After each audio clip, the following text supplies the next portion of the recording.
You start strong, a new project, a new habit, a new goal. The motivation is high, the energy is there, and for a week it works. Then something happens. A distraction, a bad day, a moment of doubt, and you stop. It's not because you're lazy, it's because you're relying on the wrong thing. You're relying on intensity, but the people who move furthest in life don't rely on intensity. They rely on something quieter, something less visible: continuity. Most people don't fail because they lack ability. They fail because they stop. They start strong. They feel motivated. They push hard. And then something happens. Fatigue, doubt, distraction, emotion, and the system collapses. This isn't a discipline problem, it's a design problem, because when behavior depends on motivation, it becomes unstable. Behavioral science shows this clearly. Motivation is state dependent. It fluctuates with mood, energy, environment, stress, which means if your progress depends on how you feel, your progress will always be inconsistent. Continuity requires something else. Motivation feels powerful, but it's unreliable. It creates bursts, not trajectories. You go to the gym intensely for 5 days, then stop for 10. You work hard for a week, then lose focus for 2. It feels like effort, but mathematically it's ineffective, because progress doesn't come from peaks. It comes from accumulation. In neuroscience, repetition strengthens neural pathways. In economics, compounding builds exponential growth. In systems theory, stable inputs create predictable outputs. All of them point to the same principle.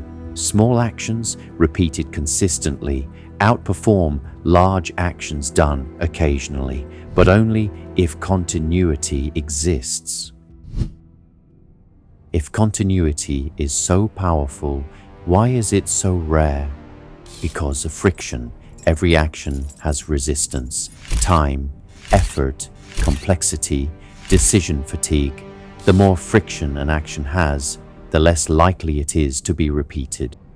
Most people design their lives with high friction systems. They rely on willpower, reminders, bursts of effort, instead of reducing resistance.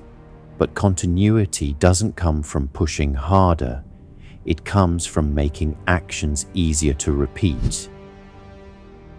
Continuity is not built through motivation, it's built through design. There are a few structural elements that make behaviors sustainable. Environment.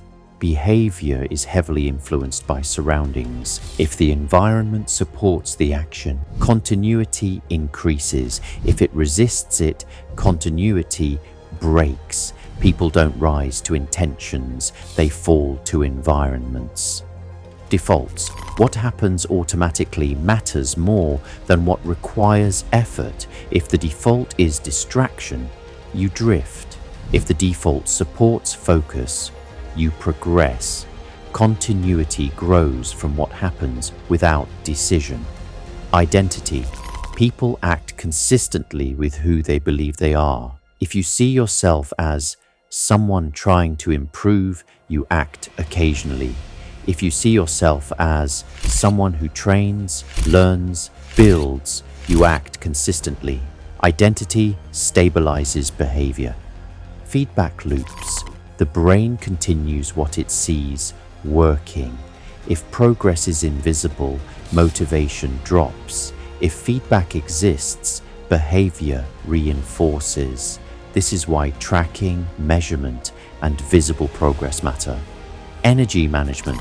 Continuity breaks when energy collapses, not because of lack of desire, but because the system is unsustainable. Sleep, nutrition, cognitive load. These are not side factors, they are structural.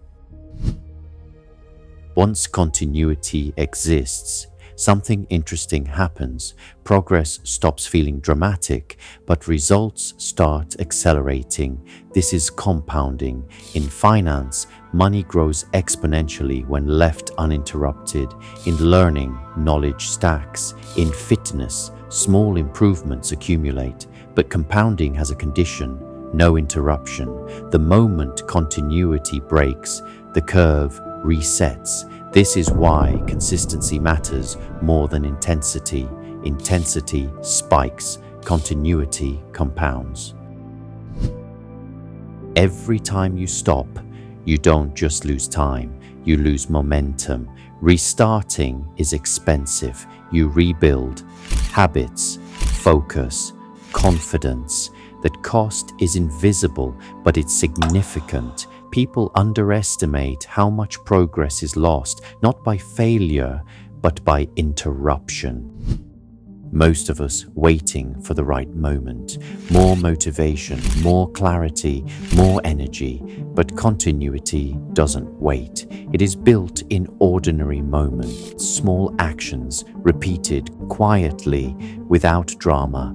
Over time, this becomes an advantage that looks like talent. But it isn't talent, it's architecture.